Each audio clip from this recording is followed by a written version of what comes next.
Λοιπόν, δεν θα σας κουράσω πολύ, γιατί οι θέσεις του λαός για τους βόρειο-ηπειρώτες, όπως και για όλους τους Έλληνες απανταχού της γης, είναι σαφείς, άμεσες, υλοποιήσιμες και δεν έχουν πολύ διασυρώματα. Είναι συγκεκριμένες. Σε πολλά σημεία με υπερκάπησε και ο σεβαστός κύριος Αντιπρόεδρος και ο φίλος μας συνέλλην κύριος Γιάννης. Λοιπόν,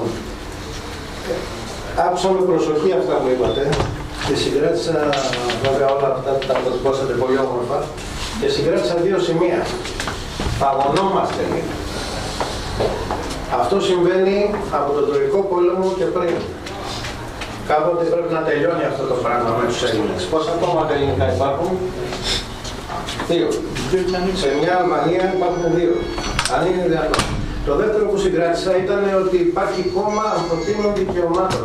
Αυτό δείχνει ξεκάθαρα, γιατί πουθενά στην Ευρώπη δεν υπάρχει τέτοια ονομασία, ότι όντως καταπατούνται τα ανθρώπινα δικαιώματα στην Αλβανία. Έχω φίλους Αλβανούς και μου λένε ότι και αυτοί έχουν πρόβλημα στην Αλβανία. Δεν είναι μόνο οι βορειοϊπειρώτες. Εν πάση περιπτώσει, ο λαϊκός Ορθόδοξος Συναγερμός φτιάχτηκε το 2000 από τον Γιώργο Καρζαφέρη με πρώτα την πατρίδα πρώτα, την ισχυροποίησή της, την ισχυροποίηση και την ευημερία των Ελλήνων εντός και εκτός συνόρων. Σήμερα οι ανάγκες είναι ακόμα πιο απαιτητικές, είναι πιο μεγάλες, πιο δύσκολες, πιο εφιαλτικές ώρες και σε πολλά σημεία. Είναι απαραίτητο όλοι οι Έλληνες να είναι μία γροθιά. Οι λύσεις που προτείνει ο Λαϊκός Ορθόδοξος Συναγερμός είναι συγκεκριμένες και σαφείς και σε όλους τους τομείς. Για το θέμα της Βορείου Ηπείρου, η παλιά θέση και πάγια θέση του Λαϊκού Ορθόδοξου Συναγερμού είναι ότι η Ήπειρος είναι μία. Η μισή είναι σκλαβωμένη και άλλη ελεύθερη. Όλοι οι Ηπειρώτες, βορειοϊπειρώτες και νοτιοϊπειρώτες, αν μπορούμε να τους πούμε, είναι ένα μέρος του ελληνικού λαού, των Ελλήνων. Και ως τέτοιοι αντιμετωπίζονται και θα αντιμετωπίζονται. Τα δικαιώματα που έχουν όλοι οι Έλληνες εδώ είναι να τα έχουν και οι Έλληνες ή και οι βορειοϊπειρώτες που είναι εδώ, και από εκεί και πέρα να πιέσουμε με κάθε νόμιμο, αλλά και καμιά φορά ίσως και λίγο διαφορετικό τρόπο, το να διατηρούνται και να σέβονται οι Αλβανοί τα δικαιώματα των εκεί Ελλήνων. Δεν είναι δυνατόν να κλείνουν εκκλησίες, να κλείνουν σχολεία, εσείς τα ξέρετε πολύ καλύτερα, να δεινοπαθούν οι Έλληνες, να μην μπορούν να ψηφίσουν ελεύθερα, να έχουν όλα αυτά τα οποία εσείς πολύ καλύτερα ξέρετε. Ο Γιώργος Καρζαφέρης το έχει πει σαφέστατα, το τόνισε και ο κύριος Αντιπρόεδρος, θα κάνουμε ό,τι είναι δυνατόν και καμιά φορά θα φέρουμε και κυρώσεις για οποιαδήποτε αυθαιρεσία και εις βάρος ενέργεια εις βάρος των Ελλήνων, της Βορείου Ηπείρου. Αυτά είναι οι τοποθετήσεις καθαρά εθνικές. Από εκεί και πέρα, σε οποιαδήποτε τομέα έχουμε προτάσεις, συμπεριλαμβάνονται και οι βορειοϊπειρώτες. Καταλαβαίνω ότι πολλοί από εσάς έχετε θέμα ασφαλιστικού. Ασφαλιστικού, το οποίο έχουν δεινοπαθήσει, έχουν πάθει παντολετρία όλοι οι Έλληνες στην Ελλάδα. Το ίδιο και οι βορειοϊπειρώτες. Λοιπόν, εμείς έχουμε φτιάξει ασφαλιστικό τέτοιο, προτείνουμε ασφαλιστικό τέτοιο υλοποιήσιμο για να μπορέσουν όλοι να πάρουν τις συντάξεις βάσει των εισφορών των οποίων έχουν καταθέσει. για τις συντάξεις τις οποίες δικαιούνται από το αλβανικό κράτος, θα γίνουν όλες οι ενέργειες για να τις πάρουν τις συντάξεις εκεί. Τι παίρνουν εκεί πέρα, Ορίστε. τι παίρνουν συντάξεις, ό,τι όσα δουλεύουν χρόνια δουλεύουν τα παίρνουν. Εδώ δεν παίρνουμε τίποτα. Εδώ 12 και 13 χρόνια δεν παίρνουμε τίποτα. Στην Αλβανία τα παίρνετε. Τα παίρνουμε όλοι. Αυτό είναι καλό. Δεν θα κάνει πιο εύκολο το έργο. Πόσα παίρνετε, κύριε? Κάτσε πιο εύκολα. Πόσο δούλεψες. Για το εδώ. Όσα έχουν πληρώσει, 100. Πόσο έχουν πληρώσει. Ωραία. Πολύ ωραία. Εδώ δεν παίρνει τίποτα. Εδώ δεν μας Πολύ ωραία. Δόγια. Στον αέρα η ώρα. Το είπατε. Το περάσατε. Το περάσατε. Αυτό προσπαθεί. Λοιπόν, στην Ελλάδα έχει γίνει υπεξαίρεση των ασφαλιστικών εισφορών όλων των εργαζομένων και των εργοδοτών. Το κράτος υποχρεωτικά έλεγε στους εργαζόμενους και εργοδότες να καταθέτουν χρήματα για να δημιουργείται ένα αποθεματικό. Αυτό το αποθεματικό δεν ήταν έσοδα του κράτους, ούτε η πληρωμή των συντάξεων είναι δαπάνες. Αυτά ήταν αποθεματικό καθαρά των εργαζομένων. Τι έκανε λοιπόν το ελληνικό κράτος? Τα βούτυξε, τα έπαιξε στο χρηματιστήριο, τα κατέθεσε άτοκα στην Τράπεζα της Ελλάδος και πολλές άλλες, έκτισε το τραπεζικό σύστημα του 90 με τα χρήματα των ασφαλιστικών ταμείων. Και τι έγινε? Στο τέλος έχουν μείνει χωρίς συντάξεις οι άνθρωποι για 30-40 χρόνια πολλοί δούλεψαν και παίρνουν υποβολή. Ο άνθρωπος έχει μια ζωή. Κάτι χρόνια μετρήσιμα. Εγώ δούλεψα 20 χρόνια εκεί πέρα, εδώ δεν αναγνωρίζετε τίποτα. Κάτσε να ακούσεις. Άκουσε να πω. Αν δεν καταλαβαίνεις αυτά που λέμε, δεν πειράζει. Κάτσε να ακούσεις. Τι λέω εγώ? Στην Ελλάδα πώς έχεις καταθέσει? 12 χρόνια. 12 χρόνια. Για τίποτα. Και δεν πήρες τίποτα. Τίποτα έξω. Από το εξής διαδικαστικά. Να τελειώσει την ομιλία του ομιλητής και μετά να γίνουν ερωτήσεις και να απαντηθούν με υποτύπων ερωτήσεις. Λοιπόν, τι λέμε, κατέθεσες τόσα λεφτά, και εγώ έχω καταθέσει πολλά λεφτά, και ο κύριος Κυρκόπουλος έχει καταθέσει πολλά λεφτά, και όλοι μας έχουμε καταθέσει πολλά λεφτά, τα οποία μας ανάγκασε το κράτος να τα καταθέσουμε και σε κάποιο χρονικό σημείο να πάρουμε μια σύνταξη. Τι έγινε? Τα πήρε, τα κατέθεσε όπου θέλαν αυτοί, χαθήκανε τα χρήματα και τώρα λένε δεν δικαιούσε σύνταξη. Ωραία, συμφωνούμε? Συμφωνούμε. Πολύ ωραία. Τι κάνουμε εκεί πέρα? Από εδώ και πέρα τι κάνουμε? Λοιπόν, το τι κάνουμε, κάπου τα χρήματα αυτά πήγανε. Εντάξει, κάπου πήγανε τα χρήματα. Εδώ είναι διαδικασίες όμως. Όχι, κάποιοι τα πήραν. Κάποιοι έχουν ονοματεπώνυμο. Εντάξει, Κάποιοι τα έχουν πήραν. ονοματεπώνυμο. Έχει διαφορά. Ωραία. Έχετε ακούσει ποτέ για δημεύσεις περιουσιών? Τι θέλανε οι κυβερνήσεις για να δικάσουν αυτούς, για να μην παραγραφούν. Ποιες κυβερνήσεις αναφέρεστε? Υπήρχε περίπτωση. Μιλάμε για τη δική μας περίπτωση. Παραγραφή, παραγραφή. Δεν υπάρχουν παραγραφές, καμία παραγραφή. Δεν αναγνωρίζουμε καμία παραγραφή. Είναι παράνομες όλες οι παραγραφές. Οι φορολογικές υποθέσεις... Δεν ήταν να εφαρμοστεί η παρανομία. Οι φορολογικές υποθέσεις έπρεπε να έχουν κλείσει το 2005 το 2000. Δεν είδαμε και κάτι είναι 2017 και τα το Καραμαλή που έγινε η παρανομία. να τελειώσει και να καμία Ωραία. δικαιοσύνη. Επειδή λοιπόν δεν αναφέρεστε σε κυβέρνηση λαός που δεν έγινε ακόμα, ευελπιστούμε κάποια στιγμή να καταφέρουμε να είμαστε κυβέρνηση για να μπορέσουμε να ισιώσουμε όλες αυτές τις αλητίες που έχουν γίνει. Οι ελληνικές κυβερνήσεις των τελευταίων 40 ετών έχουν κάνει υπεξαίρεση, έχουν κάνει εγκλήματα, έχουν κάνει εθνικές προδοσίες, έχουν κάνει ό,τι μπορείτε να φανταστείτε. Συμφωνούμε? Λοιπόν, εκείνη η ιστορία. Αυτό όμως δεν γίνεται με το να πούμε το γυρίσαμε. Ζητείτε πολιτική βούληση. Δεν φτάνει. Θέλει και λαϊκή υποστήριξη. Ο λαός λοιπόν για το κάθε ένα σημείο που απασχολεί, έχει διαλύσει την ελληνική οικονομία, την ελληνική οικογένεια, έχει διώξει τα παιδιά μας. Σε 50 χρόνια η Ελλάδα θα είναι 4 εκατομμύρια. Έτσι με αυτές τις πολιτικές. Λοιπόν, το θέμα είναι το εξής. Οι συγκεκριμένες πολιτικές τις οποίες εμείς υποστηρίζουμε και είναι υλοποιήσιμες έχουν γνώμονα το να μπορέσουμε να σταθούμε όρθιοι. Και πώς θα σταθούμε όρθιοι? Οικονομικά, πνευματικά, εθνικά και όλα αυτά τα σχετικά. Εντάξει, για να γίνει αυτό, τι χρειάζεται να κάνουμε? Δεν χρειάζεται πολλά πράγματα, ούτε χρειάζεται μεγάλες επενδύσεις, ούτε χρειάζονται πολλά ξένες επενδύσεις και ιστορίες. Καμία οικονομία δεν ανέβηκε με ξένες επενδύσεις. Όλοι κοιτάνε να έρθουν, πουλάω και κάθε Παρασκευή, κάθε τέλος του μηνός τα λεφτά είναι σε Ελβετία, στη Γαλλία, στην Αμερική. Έτσι, ξεκάθαρα. Αυτό που χρειάζεται λοιπόν, αυτό που χρειάζεται στο Σύνταγμα είναι σωστό. Μπορεί να έχει ορισμένα. Αλλά όταν, γιατί τα έχουμε ψάξει τα θέματα, κάποιοι άνθρωποι στη Βουλή έχουν καταπατήσει 119 άρθρα, τη στιγμή που η Κούρη έχει καταπατήσει μόνο 3 άρθρα, δεν είμαστε υπερασπιστές, αλλά συγκρίνουμε. Είμαστε νοήμονες. 3 άρθρα, τα οποία αυτοί έχουν καταπατήσει τα 119. Ποιο είναι αυτό το οποίο δεν έχουν καταπατήσει? Το άρθρο 62 περί μη ευθύνης υπουργών και παραγραφής. Οι παραγραφές είναι παράνομες.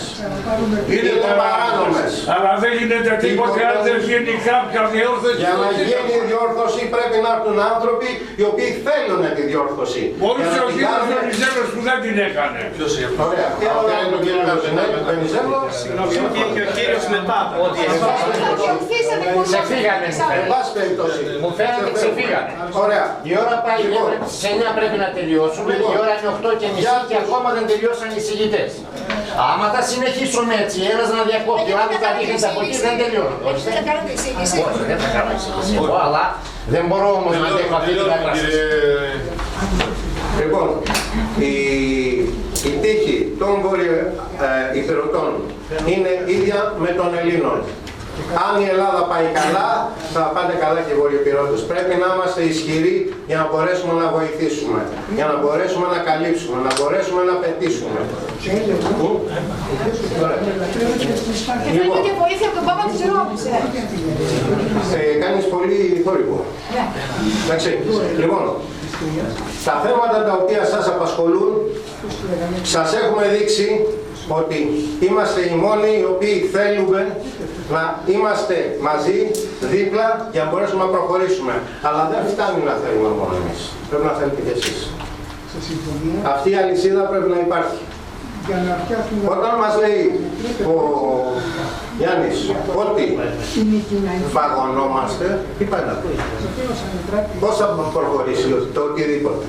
Πρέπει να είμαστε μαζί. Αυτά τα οποία έχουμε σχεδιάσει να κάνουμε είναι να στρώσουμε το ασφαλιστικό, να στρώσουμε το φορολογικό, να δημιουργήσουμε ανάπτυξη, να ξεκινήσουν επιχειρήσεις. Εντάξει, και από εκεί και πέρα όλα τα υπόλοιπα θα ισιώσουν. Αλλά πρέπει να έχουμε δύναμη για να μπορέσουμε να τα φέρουμε. Με 3 και 4% στη Βουλή δεν φτάνει τίποτα. Εντάξει, πρέπει να είμαστε όλοι μαζί για να το κάνουμε. Εγώ έκανα μια πρόταση στον κύριο Χριστόπουλο, δεν ξέρω αν θα περάσει. Δεν ξέρω αν θα περάσει, να δημιουργηθεί μια γραμματεία βορειοϊπειρωτών. Για να μπορέσει να δημιουργηθεί αυτή η συσπήρωση που λέγατε, τουλάχιστον στον ελληνικό χώρο. Να είναι μαζί όλοι οι βορειοϊπειρωτές με τους Έλληνες. Εντάξει, ευχαριστώ. Παρακαλώ, αν έχετε και λιγμό από τον κύριο Κώστα, παρακαλώ. Και μετά μιλάμε.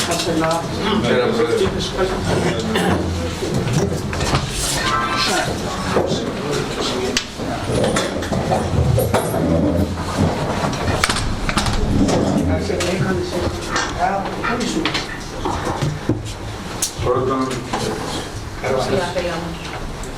θα ήθελα να σας μεταφέρω το θερμό χαιρετισμό από το Διοικητικό Συμβούλιο του Σωματείου Ελλήνων Ομογένειας Ευρώπης, που έχω την τιμή να προεδρεύω.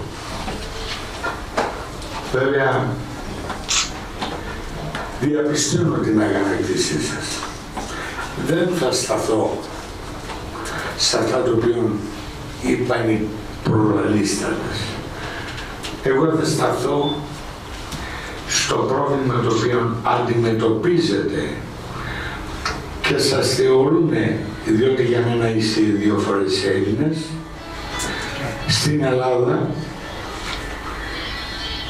ως ομογένεια, αλλά και ουδέτεροι, όπως θεωρούν και εμάς, ότι ομογενείς έξω, Έλληνες εδώ όταν ερχόμαστε. Το πρόβλημα όμως, αγαπητοί μου κύριοι, είναι ότι εμείς έχουμε ένα πρόγραμμα. Το πρόγραμμα το δικό μας είναι να στηρίξουμε εσάς στα προβλήματά σας, διότι έχουμε αντιμετωπίσει, αν θέλετε, εφάμελα μέσα στην Ενωμένη Ευρώπη από το 1962 τα δραματικά προβλήματα της ομογένειας συνεργασίας στις χώρες της Ενωμένης Ευρώπης και ειδικότερα στο μεγαλύτερο τουρισμό, στο μεγαλύτερο πληθυσμό του ελληνισμού της Γερμανίας, το οποίο εκφράζω την πραγματικότητα και τη λύπη μου από εκείνη την εποχή που αγωνιστήκαν οι Έλληνες στο εξωτερικό, αλλά δεν είχαμε και εμείς καμία συμπαράσταση ούτε από τα ελληνικά προξενία. Δεν μας συμπαραστάθη κανείς. Στηρίξαμε την Ελλάδα και τη στηρίζουμε την πατρίδα μας. Με αποτέλεσμα σήμερα το οικονομικό το οποίο φέραμε στη χώρα, εδώ γίναμε αντικείμενο εκμετάλλευσης, χάσαμε λεφτά από αυτούς τους κυρίους, από όλη αυτή τη μεταπολίτευση, με αποτέλεσμα να μπαίνετε εσείς μες στο πετσί μου και να κατανοώ το έργο το οποίο να αποτελέσετε εδώ, το έργο το οποίο θέλετε να αποτελέσετε και αγαπάτε την πατρίδα σας, γιατί για μένα είστε 2 φορές Έλληνοι και από μία πατρίδα το οποίο είναι σκλαβωμένη, είτε αν θέλετε στρατηγικά, είτε αν θέλετε κοινωνικά και διατραπεζικά από τη γείτονη χώρα. Εκείνο που θα ήθελα, βεβαίως, το πρόγραμμα του ΛΑΟΣ, του Πρόεδρου, του κυρίου Καρατζαφέρη και του κυρίου Αντιπρόεδρου, έχει άλλο όραμα.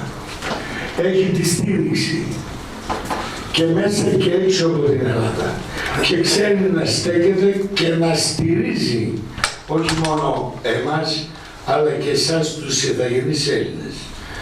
Πάμε τώρα στο θέμα της διαβίωσής σας, στο θέμα που εδώ αγωνιστήκατε, βιοπαλέψατε, προβλήματα αντιμετωπίζετε στη Βόρειο Ήπειρο, διότι έχω έρθει με επιτροπή 3 φορές και γνωρίζω τα προβλήματά σας. Γνωρίζω ότι τα χωριά σας είναι εγκατελειμμένα. Γνωρίζω ακόμη ότι έχετε ακόμα χωματόδρομους και ορισμένα χωριά σε εισαγωγικά ακόμα νερό δεν υπάρχει. Σε πολλά. Έτσι και εκεί έχετε προβλήματα. Μιλήσαμε και από ό,τι άκουσα από τους κυρίους για τα ανθρώπινα δικαιώματα. Ξέρετε, στα ανθρώπινα δικαιώματα εγώ δεν έχω μάθει να μιλάω με λόγια, αλλά έστειλα ένα έγγραφο στον κύριο Ματίας, το Γενικό Γραμματέα και Σύμβουλο του Γενικού Γραμματέα Ηνωμένων Εθνών, το οποίο ζητώ την άμεση παρέμβαση ως προς το θέμα το βιοϋπηρωτικό, των ανθρωπίνων δικαιωμάτων, των κοινωνικών δικαιωμάτων και τα κεκτημένα δικαιώματα, αν θέλετε, μέσα και έξω από την Ελλάδα και στη Βόρειο Ήπειρο. Ένα δεύτερο που θα σταθώ είναι ότι, αν μου επιτρέψετε να γυρίσω λίγο πίσω, οι Έλληνες ομογενείς, οι πατριώτες μου, στη Γερμανία, στο Βέλγιο, στην Ολλανδία, στο Παρίσι, στη Γαλλία και γενικότερα σε όλη την Ενωμένη Ευρώπη, σήμερα αντιμετωπίζουν αβάσταχτα φορολογικές επιβαρύνσεις που δεν το δικαιούνται. Είπα χθες κάπου και θα σας το πω ευθέως, συγκεκριμένα στο Υπουργείο Οικονομικών, ότι κύριοι, είναι 40 και 45 χρόνια αυτοί οι άνθρωποι, γεράσανε στο εξωτερικό και εσείς επιβαρύνονται αυτοί οι άνθρωποι διότι δεν καλλιεργούν τα χωράφια τους, δεδομένου ότι ζουν έξω, τεκμαρτό, το έχετε ξανακούσει, έξτρα φόρο, γιατί έτσι θέλει η κυβέρνηση του Τσίπρα. Μία παρέμβαση, κύριε Πρόεδρε. Μάλιστα. Αυτό που είπατε είναι πράγματι θετικό, γιατί υπόσχεστε σε μένα που πήγατε εγώ στο αυτό και άκουσα μία λέξη την οποία ελέγχεται, δεν ήταν δυνατόν, καμιά φορά δεν έχω ακούσει και δεν μπορούσα να καταλάβω.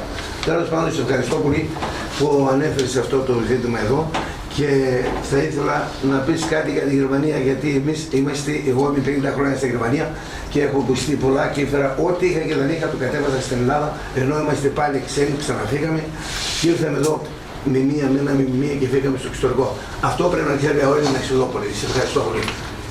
Σε ευχαριστώ πάρα πολύ. Γνωρίζω πολύ καλά. Πιστεύω. Βέβαια, ο κύριος Κάτσος είναι επιχειρηματίας στη Γερμανία επί 45 χρόνια και πλέον. Γνωρίζω, κύριε Κάτσο, και έχετε δίκιο. Σε ευχαριστώ. Φέρετε τα λεφτά σας. Δεν πήρετε ουδέποτε ούτε μία δεκάρα από καμία τράπεζα. Χάσατε τα λεφτά σας. Ξαναφύγατε έξω. Ξαναδημιουργηθήκατε έξω. Και επιδιώκουν πάλι σήμερα αυτοί οι ψεύτες της κυβέρνησης, αυτοί οι άνθρωποι που εν αυτή περιπτώσει πέραν από το πολιτικό γίνεστε που έπρεπε να είναι πάρα πολύ ηθικό, έχουν το διπλωματικό ψέμα που εμένα μου ταράζει τα μελίγια. Δεν μπορώ να το δεχθώ. Όπως δεν μπορώ να δεχθώ την αδικία αυτών των ανθρώπων εδώ, κύριε Τάτσο. Δεν μπορώ να τη δεχθώ. Να δεχθώ ότι εφόσον αυτοί οι άνθρωποι βιοπαλέψανε, πληρώσαν τα ένσημά τους, αυτά που πληρώσανε τα λίγα, και τους κάνουν μηδενική περικοπή και δεν τους δίνουν μία. Μπορείτε να μου πείτε, κύριε Τάτσο, για ποιο ελληνισμό να μιλήσουμε και ποια Βόρεια Ήπειρο να μιλήσουμε που σήμερα στη νέα χιλιετία αντιμετωπίζουν αυτά τα κοινωνικά και βιωτικά προβλήματα του τόπου τους, της οικογένειας τους. Άρα λοιπόν εδώ θα ήθελα να πω κάτι. Εγώ προσωπικά και το Διοικητικό Συμβούλιο και τις δημόσιες σχέσεις στο οποίο έχω, θα προσφύγω και σας δίνω το λόγο της τιμής μου με τις υπογραφές το οποίο να συντάξετε σε μία λίστα στο Ευρωπαϊκό Δικαστήριο, προκειμένου έτσι να δικαιωθείτε ως προς το θέμα του κοινωνικού σας διαβίωση, της κοινωνικής σας διαβίωση. Ας πάμε στο θέμα, αν θέλετε, το εθνικό. Ξέρετε, θα πω μια λέξη. Και εσάς ειδικότερα τους μεγάλους, γιατί έχετε τα σπραμαλιά στο κεφάλι. Την προδοσία την αγάπησαν πολύ, αλλά το προδότη ουδής. Και αυτό συνεχίζει και σήμερα ακόμα. Εκείνος όμως που έχω να σας δηλώσω, στο λόγο της τιμής μου και υπεύθυνα και σας κοιτώ στα μάτια, είναι ο κύριος Καρατζαφέρης, ο αντιπρόεδρος του κόμματος, το οποίο στάθηκαν για τα ανθρώπινα δικαιώματα αξιοπρεπέστατα, παλέψανε στο Ευρωπαϊκό Κοινοβούλιο, συνεχίζουν ακόμη και σήμερα να παλεύουν από τη θέση αυτή το οποίο έχουν. Και να ξέρετε, επιτρέψτε μου να δώσω το άξιο συγχαρητήριο στον αξιόλογο πρόεδρο, τον αντιπρόεδρο του κόμματος, διότι ακόμη σήμερα πιστεύετε, πρόκειται για έναν πάρα πολύ έντιμο άνθρωπο, εξαιρετικότατον και αξιόλογο. Όπως να ευχαριστήσω για την πρόσκληση αυτή το οποίο με έφερε εδώ, τον κύριο Κρικόπουλο. Ένας άνθρωπος που, αν μου επιτρέψει τη φράση, δεν ξαναγεννάει μάνα Κρικόπουλο.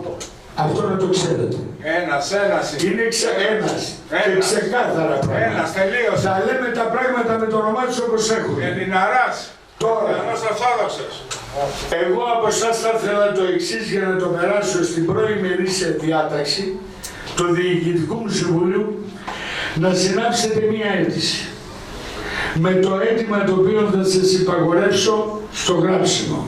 Να υπογράψετε, να το στείλω στο Ευρωπαϊκό Δικαστήριο Ανθρωπίνων Δικαιωμάτων με το δικηγόρο που έχει το σωματείο μας και αντίγραφο θα στείλω αμέσως στην Αμερική, το οποίο θα πάει κατευθείαν στο νομικό σύμβολο του Γενικού Γραμματέα Ηνωμένων Εθνών Ανθρωπίνων Δικαιωμάτων. Θα ήθελα όμως να μου δηλώσετε ειλικρινέστατα, γιατί σας βλέπω μιλάτε με τη γλώσσα της ειλικρίνειας, ξεκάθαρα πράγματα, ότι δεν ζητώ από εσάς τίποτα άλλο, παρά μόνο ότι θα στηρίξουμε αυτή την παράταξη και εγώ δεσμεύομαι ότι θα είμαι στο πλευρό. Αλλά να ξέρετε ότι δεν είμαι άνθρωπος και θέλω εδώ να με κατανοήσετε, ζητώ την παράκληση να με κατανοήσετε, δεν είμαι άνθρωπος της θεωρίας. Να ξέρετε είμαι άνθρωπος της πράξης. Εκλέγουμε από πολύ λαό, από όλες τις χώρες της Ενωμένης Ευρώπης επί 18 χρόνια και δεν έχω πέσει από ποσοστό κάτω το 62%. Γιατί είστε αυτούς που είστε, γι' αυτό. Σας ευχαριστώ. Έχω μάθει στη ζωή μου και από τη μητέρα μου από μικρό παιδί να σέβομαι την αξιοπρέπεια τη δική σας για να ελέγχω τη δική μου. Προβολή στον εαυτό μου δεν κάνω. Αφήνω να με κρίνετε εσείς. Και σας το λέω για μία ακόμη φορά, θα στηρίξουμε την παράταξη αυτή διότι είναι έντιμοι άνθρωποι, θα εφαρμόσουν το πρόγραμμα αυτό που δεν έχουν οι αλήτες, αυτοί που κυβερνούσαν πρώτα και οι μέγα αλήτες που κυβερνάνε σήμερα. Γιατί πρόκειται για αντιπρόσωπους ανθρώπους. Μπορεί να σου εμφανίσουν το πρωί μαύρο και τη νύχτα άσπρο. Να σε φέρουν σε σημείο να λες μήπως τυφλώθηκα και βλέπω ότι είναι άσπρο το βράδυ. Μία η ώρα τη νύχτα, αυτή είναι. Είναι ψεύτες, μέγα ψεύτες. Το όχι να το λεβάνε. Είναι κατσαπλιάδες. Πορσεβίκη. Ακριβώς. Και είναι ανθρώποι που εν αυτή περιπτώσει με αριστερές ιδέες του Σοβιέτ που δεν το μπορούσαν να σηκώσουν κεφάλι, αλλά με δεξιές τσέπες. Ναι, και δεν δέχεται κανένας από αυτούς να ελεγχθούν. Είναι η Νενέκη. Ακριβώς. Κάποιος Δημήτρης Νενέκης πρόδωσε την Και επανάσταση. θέλετε να σας πω και κάτι. 21. Ζείτε εδώ χρόνια και είμεθα ομοειδιάτες όλοι. Είμεθα οι ηθαγενείς Έλληνες. Δεν είμαι εγώ τίποτα παραπάνω από εσάς. Είμαι ένα μόριο του ελληνικού λαού. Ζω 42 χρόνια στο εξωτερικό. Ξέρετε, αυτή η κατάσταση εδώ είναι με αυτούς τους ανθρώπους και να το πω δημόσια, φταίει ο ελληνικός λαός για αυτούς που επέλεξε. Ο ελληνικός λαός φταίει για αυτούς που επέλεξε. Αλλά να γνωρίζουν όμως το 1.200.000 Έλληνες στην Ενωμένη Ευρώπη. Και με εισήγηση δική μου, ορίστε παρακαλώ. Φταίχουν αλλά το πλέρωσαν. Το πλέρωσε. Βεβαίως. Θα αγωνιστούμε κύριε Τάτσο για Ας το αυτό. καταλάβουμε ακόμα. Αλλά να ξέρετε ένα, θα φύγουνε νύχτα. Αυτή δεν πρέπει να... Με το έτσι θέλω κάθονται στην καρδιά.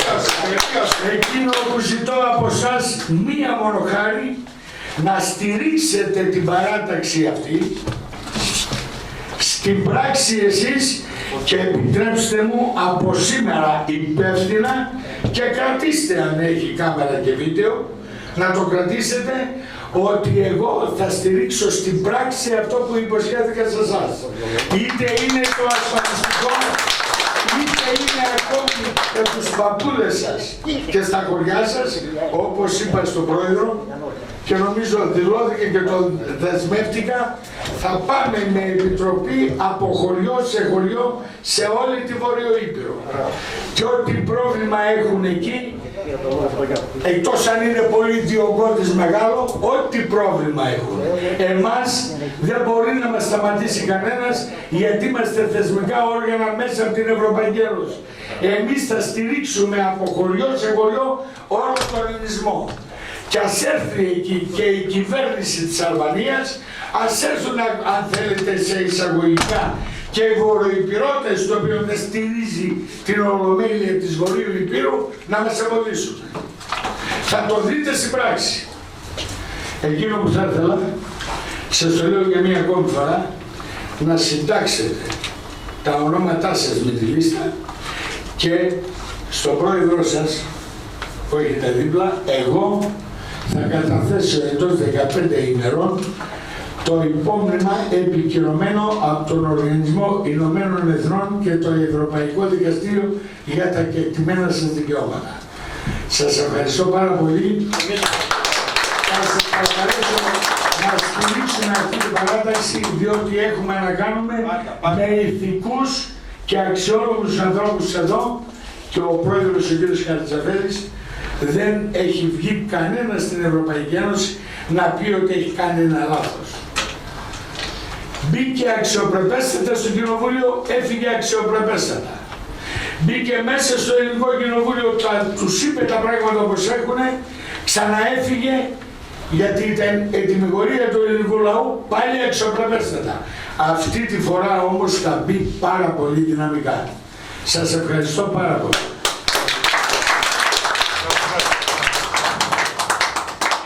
Εγώ να ευχαριστήσω θερμά όλους τους συνομιλητές εδώ πέρα, να ευχαριστήσω και εσάς για την υπομονή σας. Εμείς ευχαριστούμε. Αυτό που θα ήθελα να ρωτήσω είναι εάν υπάρχουν ερωτήματα. Γιατί έπρεπε να τελειώνουμε σιγά σιγά, μέχρι τις 9 το είχαμε προγραμματίσει. Λοιπόν, να ευχαριστήσω με τον κύριο Κώστα Γιάννη, όπου παρουσίασε τον ψυχισμό το δικό μας μέσα στην εισήγηση που έκαμε, και να δώσουμε και κάποια συνέχεια η οποία θα έχει με τα σωστά προσέγγιση του ψηφοφόρου για το λαό, αλλά παίζεται παιχνίδι για να λύσουμε τα προβλήματα τα δικά μας. Το κυριότερο πρόβλημα, κύριοι, δεν το έχουμε με την Αλβανία. Τον έχουμε με την Ελλάδα, με την κυβέρνηση εδώ, με το ΙΠΕΞ που μας έκλεψε τα χρήματα στο Αργυρόκαστρο. Το έχουμε με το διπλωματικό σώμα των τυράννων. Δεν είδαμε έναν να είναι Έλληνας εκεί πέρα σε 20 χρόνια. Εκεί πρέπει να βάλουμε χέρι.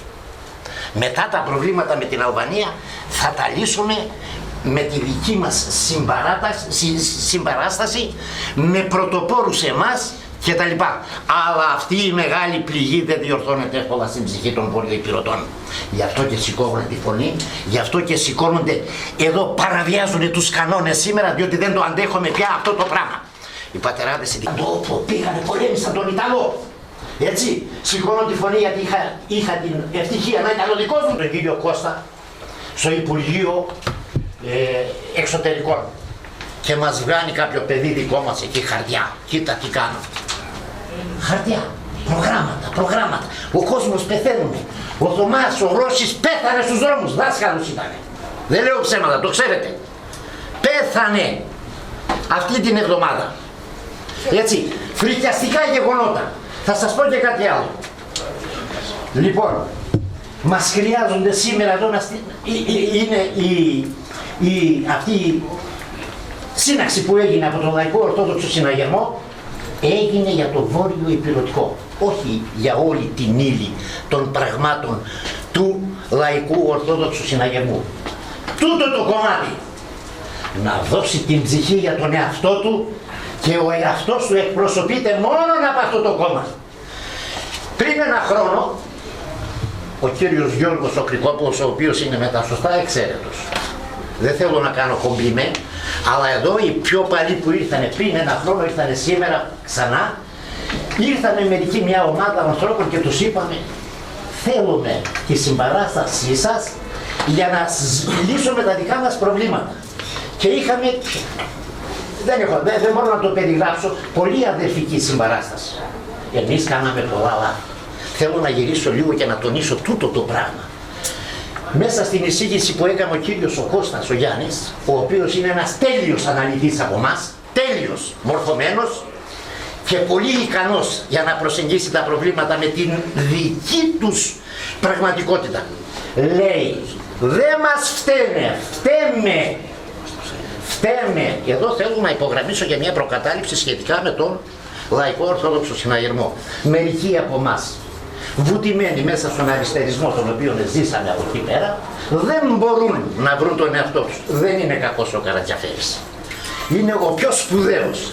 Εμείς πήγαμε σε όλα τα κόμματα, μπορούν να πούνε και οι άλλοι συνεργάτες μου εδώ, να τους πούν τους. Σε όλα τα, έτσι ή όχι δεν είναι, να τους, αυτοί. Σε όλα τα κόμματα δεν βρήκαμε αυτή την προσέγγιση που έχει εδώ πέρα. Για να μην γίνομαι βαρετός γιατί είπαμε πολλά, έχω δύο προτάσεις. Σήμερα εδώ πέρα, κύριε Γιώργο, μαζεύτηκαν η γενιά των 70'ριδων που λέμε εμείς, οι οποίοι έζησαν όλο το σύστημα εκείνο, το κράτησαν στους ώμους τους και το γνωρίζουν πάρα πολύ καλά, αλλά και με μία ιδιότητα άλλη. Είναι προς τιμή τους. Γραμματισμένοι. Είναι προς ξέρουν τι γίνεται. Αυτή η γενιά. Και σηκώθηκαν σήμερα με αυτά τα γεράματά τους, ήρθαν εδώ να προσεγγίσουν την εθνική μας υπόσταση και να ρίξουν το πρώτο βήμα μέσα στο χώρο των φιλελεύθερων απόψεων. Του πατριωτισμού, θα το πούμε διαφορετικά. Αυτό είναι ένα μεγάλο γεγονός για μένα που γνωρίζω τα πράγματα από μέσα μας. Σε μια εισήγηση που έγινε τώρα τελευταία σε εμάς, σχετικά με μια παρουσίαση, δύο φιλόλογοι Έλληνες, αλλά αξιόλογοι φιλόλογοι πανεπιστημιούχοι, είπανε το εξής: δεν μπορούμε εμείς οι Ελλαδίτες να κατανοήσουμε την ψυχολογία και την κατάσταση όπως υπήρξε εκεί πέρα. Οι ίδιοι οι βορειοϊπηρώτες πρέπει να κάνουν αυτό. Ερίστησαν τα πρώτα βήματα από εμάς.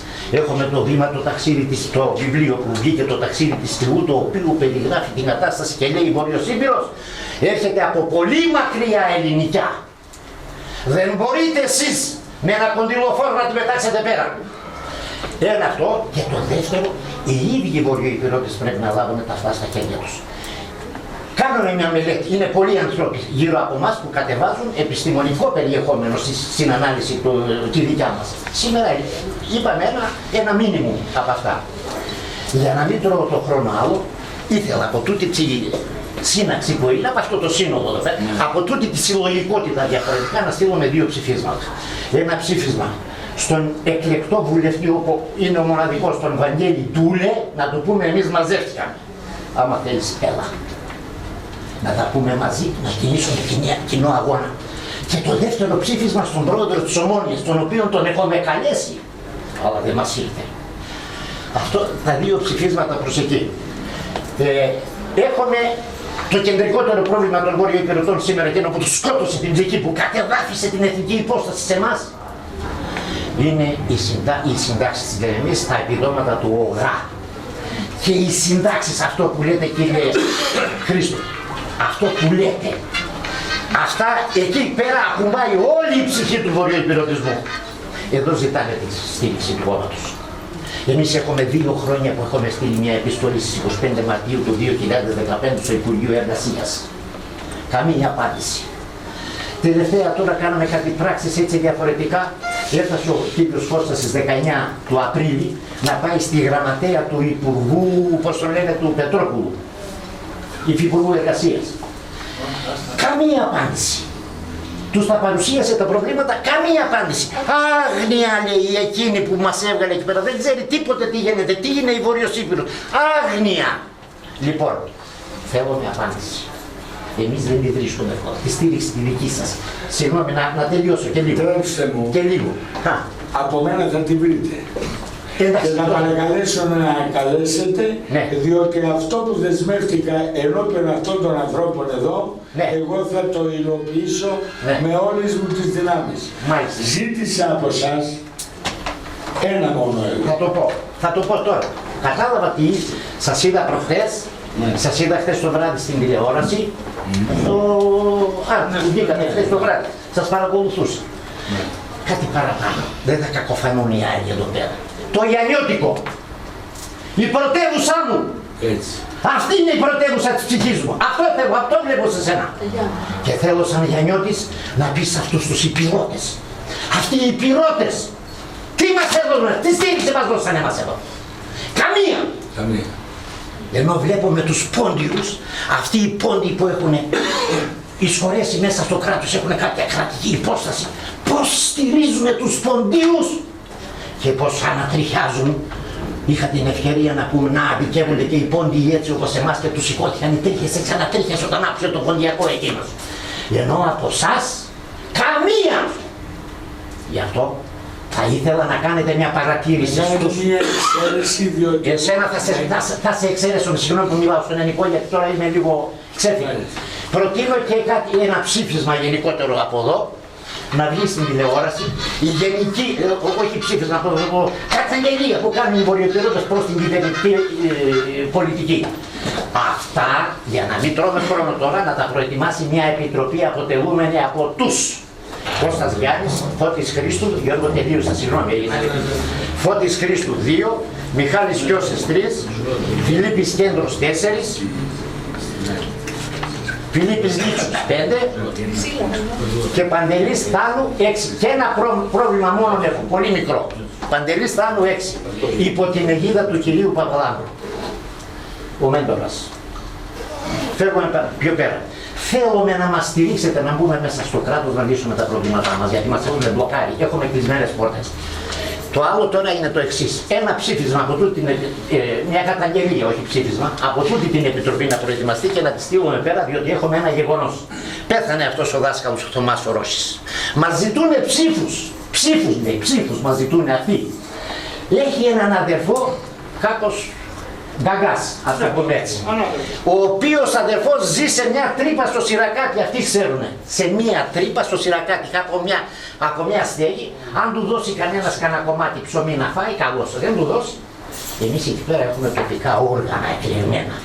Έχουμε δήμαρχο, τον ψήφισαν οι Έλληνες. Έχουμε αντιδήμαρχους, πληρώνονται.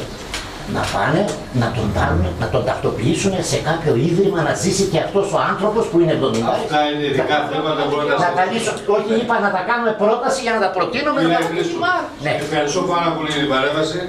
Εγώ περιμένω να μου φέρετε γράφο στα ονόματα της Επιτροπής. Ο Λαϊκός Οδόκης Ερημός θα το αποδεχθεί αυτό το έτοιμά σας και θα είναι συμπαραστάτης, έτσι. Συγγνώμη που... Όχι, είπατε πολύ καλά κύριε Χρήστο, μια χαρά τα είπατε.